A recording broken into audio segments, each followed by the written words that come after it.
Saat malam menurut bumi, ribuan mata cahaya membuka tirai rahasia jagat raya. Di bawah naungan langit yang luas, kita hanyalah pengembara kecil yang mencoba memahami makna dari keberadaan.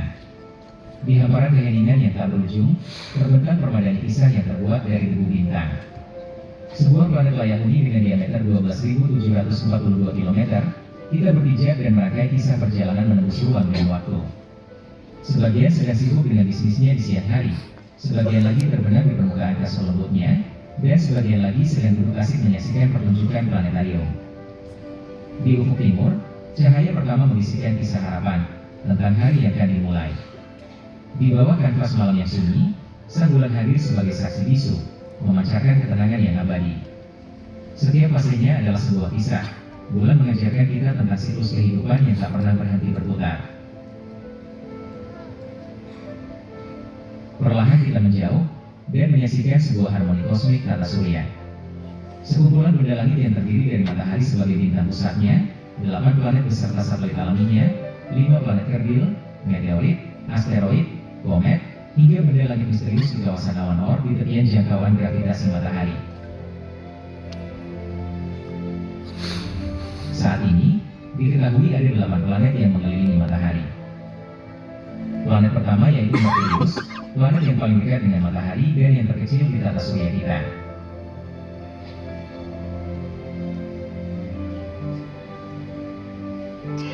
Planet kedua yaitu Venus, planet yang paling terang, dan planet yang paling panas di tata surya kita. Planet ketiga yaitu bumi rumah kita, istimewa di zona layak huni yang memungkinkan air dalam wujud cair di dalamnya. Planet keempat yaitu Mars, si planet merah. Planet yang paling banyak diteliti karena memiliki potensi layak huni di masa yang akan datang. Planet kelima yaitu Jupiter, planet terbesar di tata surya kita. Volumenya sekitar lebih dari 1.300 kali bumi kita.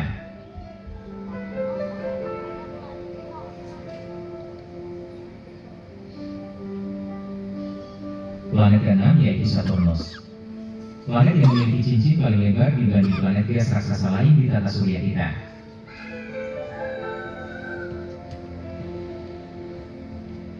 Planet ketujuh yaitu Uranus, planet yang pertama kali ditemukan dengan teleskop.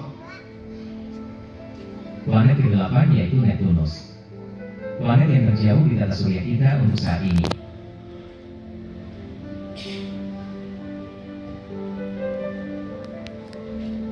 Di antara planet Mars dan Jupiter, terdapat planet kerdil Sirius dalam hamparan sabuk asteroid.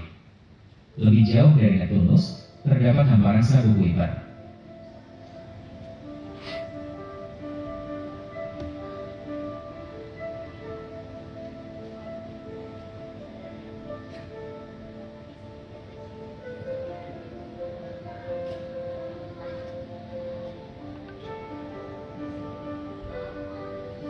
Pada sabuk Kuiper terdapat planet kerdil Pluto, Haumea, Makemake, dan Eris.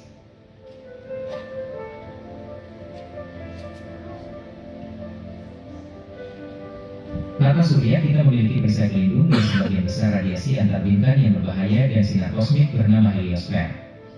Heliosfer ini dihasilkan oleh ani matahari terus-menerus ke segala arah.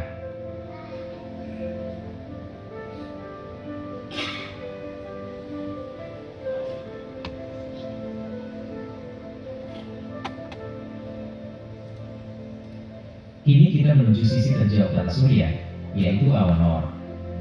Layaknya cangkang bola raksasa berisi bermiliaran objek beku yang sangat jauh dan mengelilingi seluruh tata surya kita. Bentangannya diperkirakan 5.000 hingga 100.000 kali jarak bumi ke matahari. Dan di awan Oort inilah komet periode panjang berasal.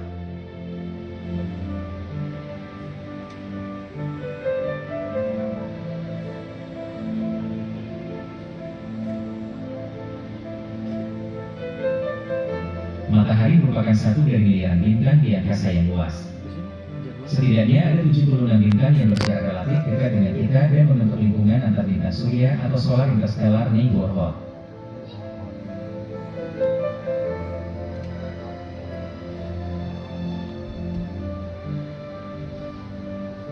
Solar interstellar neighborhood salah satu dari gugus bintang lain di galaksi Bima Sakti.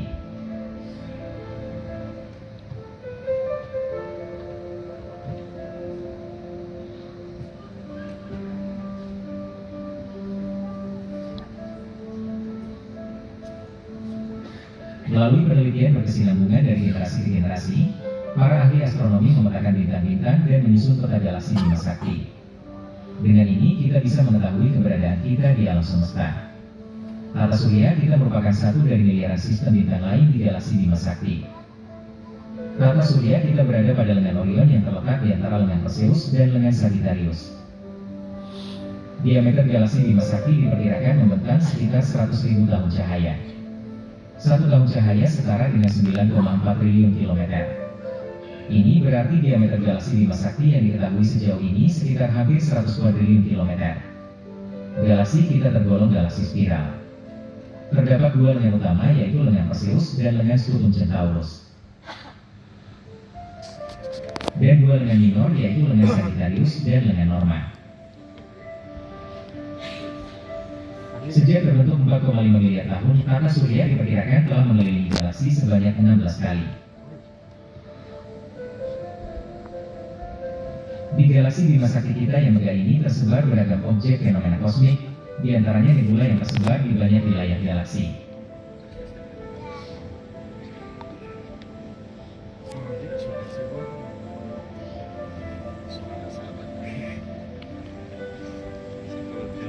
Di antaranya ada nebula kupu-kupu. Dari bumi kita bisa melihatnya di rasi bintang Sagittarius.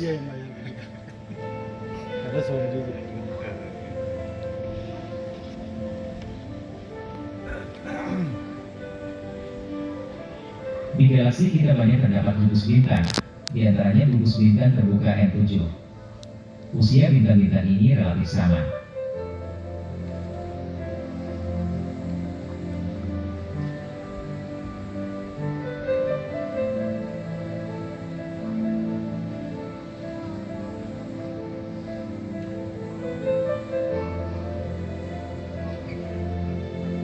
Berikutnya ada nebula Dumble, atau di Indonesia dikenal dengan nebula Inti Apel. Dari bumi kamu bisa melihatnya di rasi bintang Vulpecula.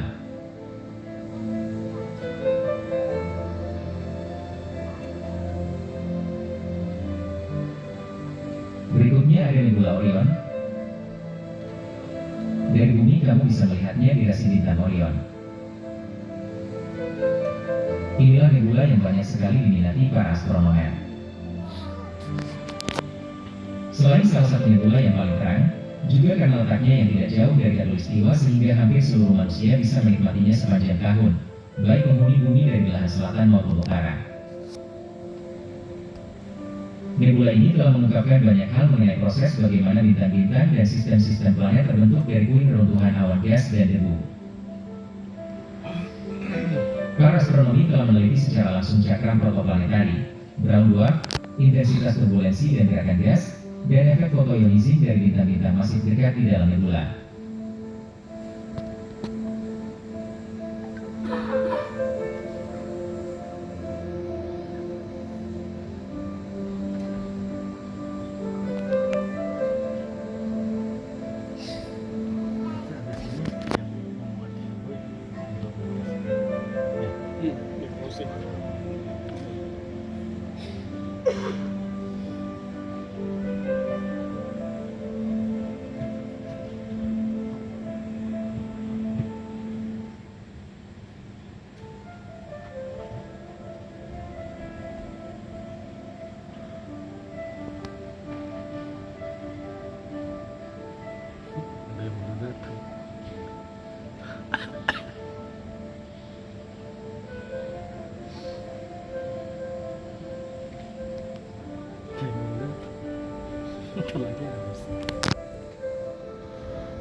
Selanjutnya gugus bintang Pleiades, dikenal juga dengan bintang 7, merupakan gugus bintang yang paling jelas terlihat tanpa alat bantu di daerah minim polusi cahaya dan udara. Nebula cincin M57 merupakan nebula planeter terlihat di rasi bintang Lyra. Nebula ini merupakan gas yang terionisasi dikeluarkan ke dalam medium antar bintang sekitarnya dengan bintang raksasa merah yang sedang melewati tahap terakhir dalam evolusinya sebelum menjadi katai putih.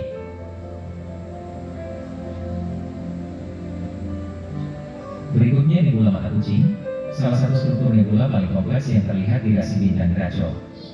Berikutnya ada Conebula, atau nebula Turcut, terlihat di rasi bintang Monoceros. Crab Nebula atau nebula Triton terlihat di rasi bintang Taurus. Selanjutnya ada nebula cluster atau gugus bintang bola. Nebula Lan, sebuah gugus terbuka terlihat di rasi bintang Serpens yang menunjukkan pilar terbentuknya bintang-bintang. Nebula Tarantula merupakan nebula emisi terbesar terionisasi yang membentang lebih dari 1000 tahun cahaya. Nebula Planeter, masa depan bintang bermasa kecil. Berjarak 5200 tahun cahaya terdapat nebula Triton. 19.000 tahun cahaya dari matahari terdapat K838 Monocerotis di rasi bintang Monoceros. Setelah kita melihat beragam keindahan dan keberagaman nebula, kini kita jumpai inti dari galaksi Bima Sakti kita. Pada setiap galaksi terdapat lubang hitam supermasif. Lubang hitam hanya bisa diketahui keberadaannya dari gerakan benda kosmik di sekitarnya.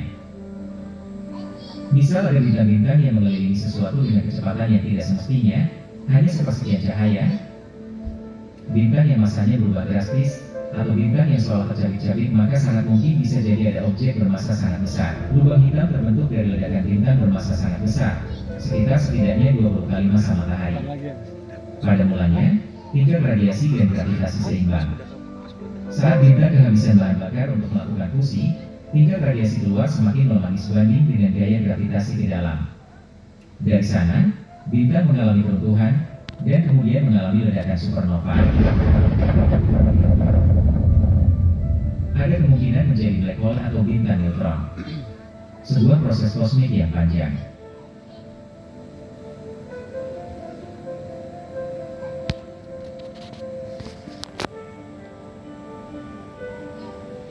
Berikutnya, mari kita kenali lebih jauh keberadaan kita di alam semesta.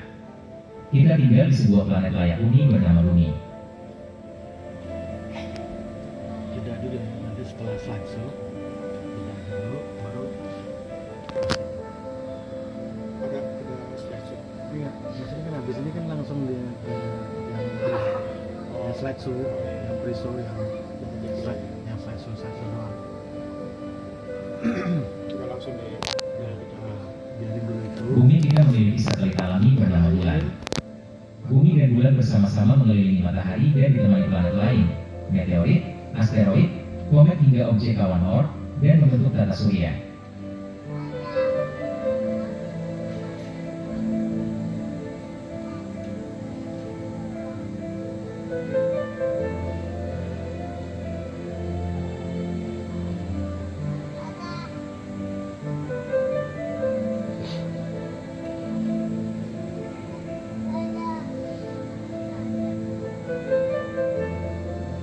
Di sekitar tata surya kita, terdapat sistem bintang-bintang lain membentuk solar interstellar neighborhood.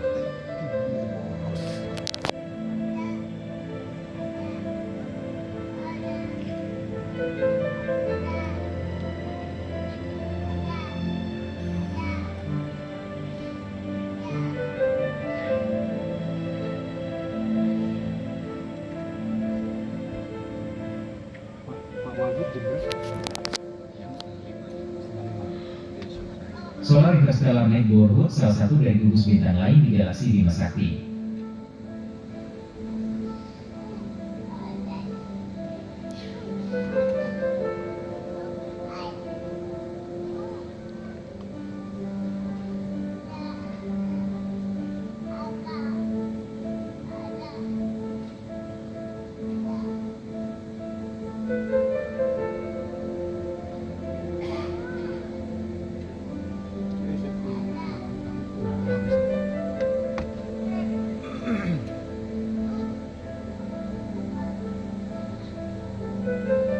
Terdapat galaksi-galaksi dekat dengan galaksi Bima Sakti, kita membentuk kelompok galaksi lokal.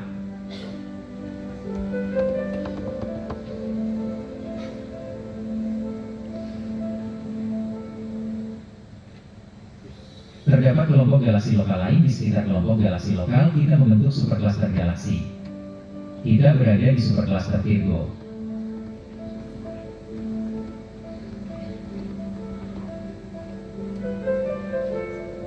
Terdapat supercluster lain di sekitar supercluster Virgo membentuk supercluster lokal atau supergugus Laniakea.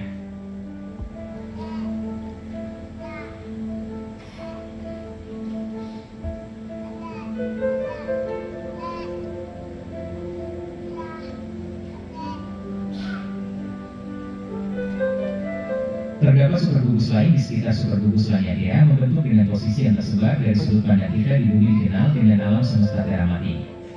Alam semesta kita luas, pusatnya yang belum diketahui. Seiring perkembangan teknologi, maka akan lebih banyak lagi wilayah yang teramati. Dan sangat mungkin bisa jadi, kemajuan teknologi ini di tangan kalian.